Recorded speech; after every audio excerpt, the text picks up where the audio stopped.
el tiempo es tirano, corre y no para, y nunca para.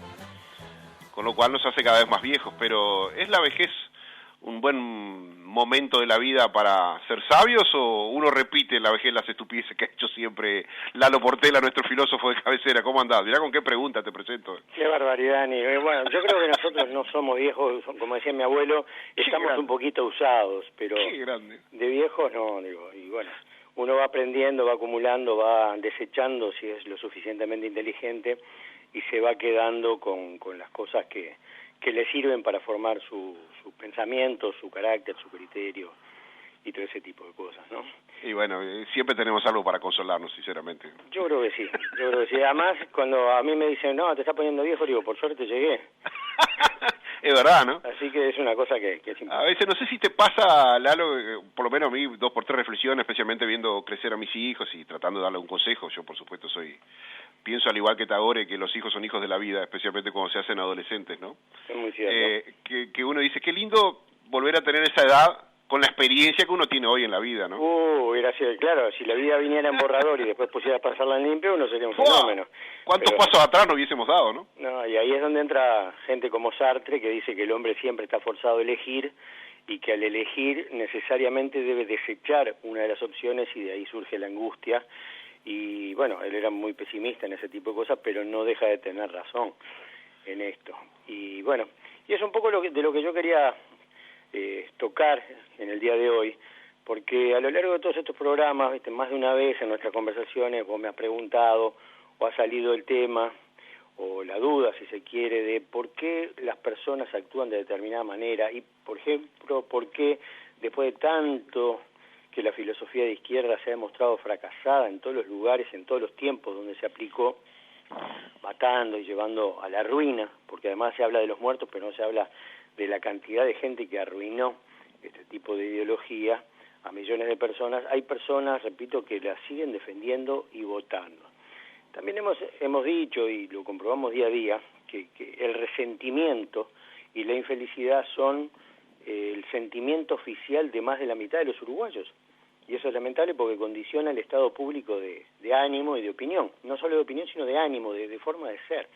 Ese uruguayo gris, ese uruguayo triste que tiende al fracaso y que todo explica por qué no se puede antes de buscarle la manera de hacerlo posible. Y esto, yo creo que puede extenderse a muchos otros países donde la izquierda sigue teniendo influencia. También en ese mismo sentido uno no se termina de explicar cómo el feminismo, la ideología de género, el empoderamiento de las mujeres y los colectivos raciales, los sindicatos, todas esas minorías que reivindican derechos y toda esa caterva de microideologías, microideologías tanto por la cantidad, que son chiquitas, como por el tamaño de los cerebros que las defienden, ¿no? Partamos de esa base. Se dicen y se alinean con un régimen que lo primero que ha hecho cada vez que ha tenido la oportunidad de acceder al poder es eliminarlas, desaparecerlas y barrerlas de la faz de la tierra, como pasó con el Che, como pasó con Castro, como pasó con Pol Pot, con una cantidad de gente más. Y una vez que esas ideologías dejan de servirle como lo que Marx y Engels ya denominaban los cretinos útiles, porque en esa medida los desprecian, después de haberlos utilizado los patean.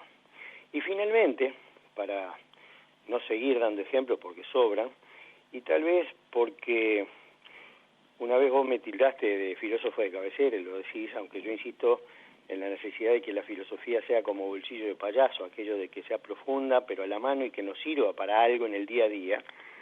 Yo creo que la filosofía y la ideología propia son cosas personales, no son cosas de sabios ni de nerds que tengamos que ir a los libros, sino que es la propia manera de cada uno de ver, de entender y de plantarse frente al mundo. Por eso es importante tener una filosofía y una visión del mundo, una explicación de a dónde uno está y dónde quiere estar, porque no saber a dónde uno va es la mejor manera de no llegar a ningún lado, y eso es lo que muchas veces nos pasa, y eso es lo que genera el resentimiento y la frustración que nos domina.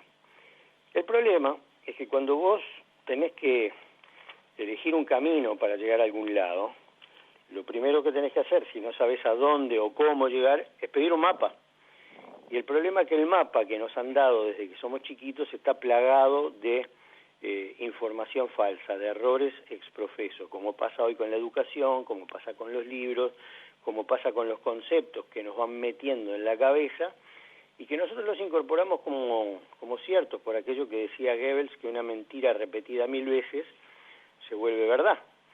Y entonces es como si en ese mapa la gallega del GPS nos mintiera en cada esquina y al final terminamos perdidos creyendo que tenemos los datos ciertos.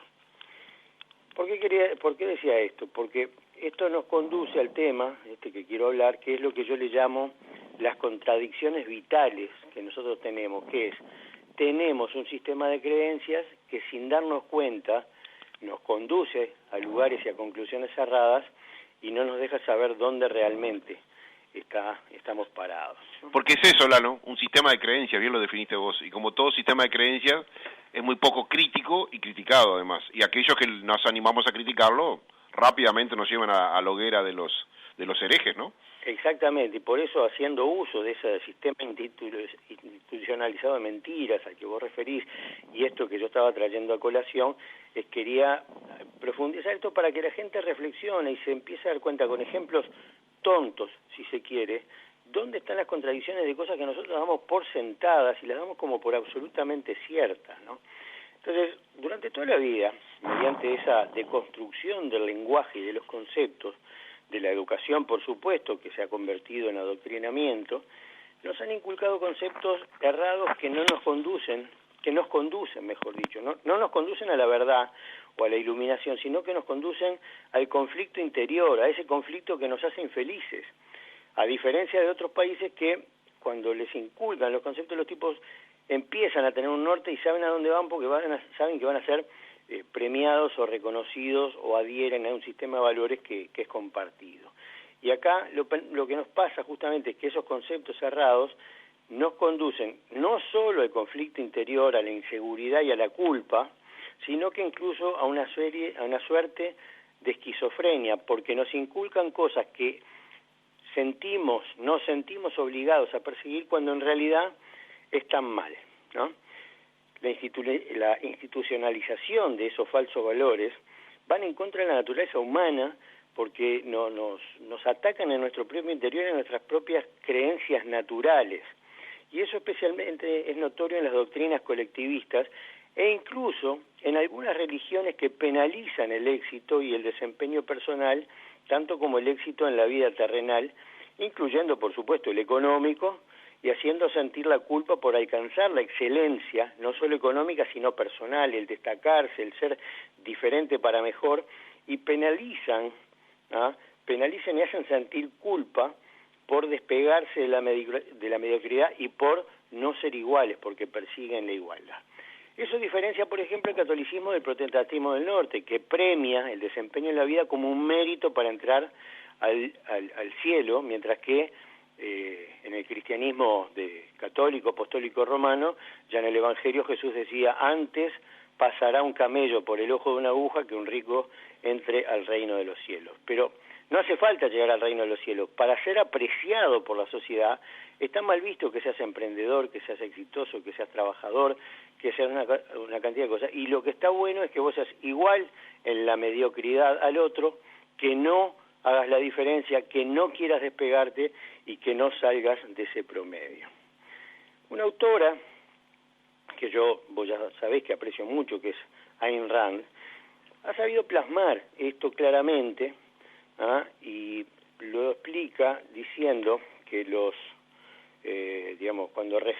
cuando define esa escala de valores, ella lo que dice que es que un código de valores que es necesario para orientar la vida de las personas, porque, como decía hoy, la mejor manera de no llegar a ningún lado es no saber a dónde vas. Cuando vos definís tus principios, tus valores y tus medios, vos ya tenés un camino trazado, ¿no? Entonces, eso es importante. Entonces, ¿qué pasa? De chicos, tanto las religiones como las doctrinas colectivistas nos dicen que está bueno trabajar para la humanidad.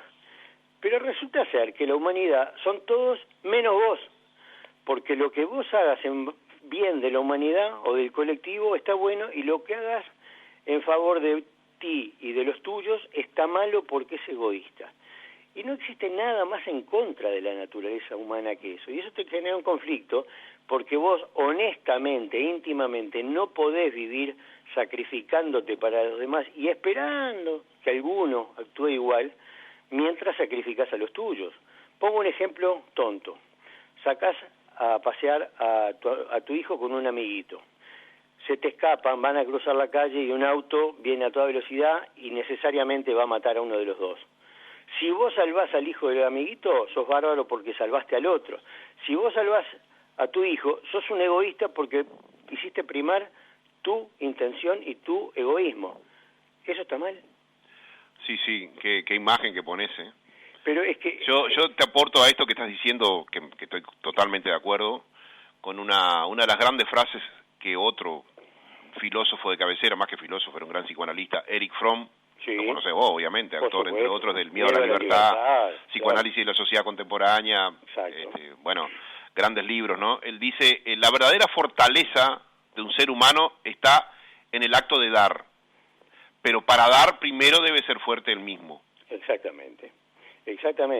Y justamente esa institución de los falsos valores que van en contra de esa naturaleza humana, que es no fortalecerse a sí mismo, porque además nadie que no sea feliz consigo mismo puede ser feliz a nadie, porque no tiene la capacidad porque no tiene la empatía, porque no tiene la escala de valores de la que hablamos, y ahí es donde empieza ese conflicto. Entonces, sentir la culpa por alcanzar ese estado de bienestar que dice, bueno, yo soy yo y así me paro frente al mundo, y penalizar el destacarse de la mediocridad del colectivo, como buscan estas doctrinas, es lo que hace no solo que uno se sienta mal, sino que es lo que valida conceptos cerrados. Por ejemplo, lo que decía Sendik, si es de izquierda no es corrupto y si es corrupto no es de izquierda.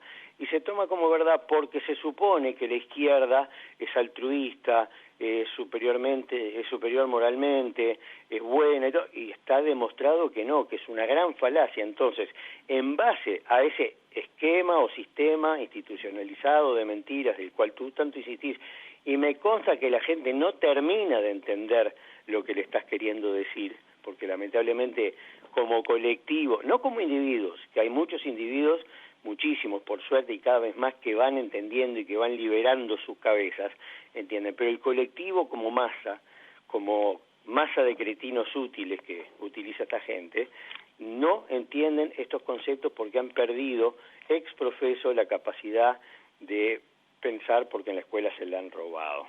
Eso es lo que está mal.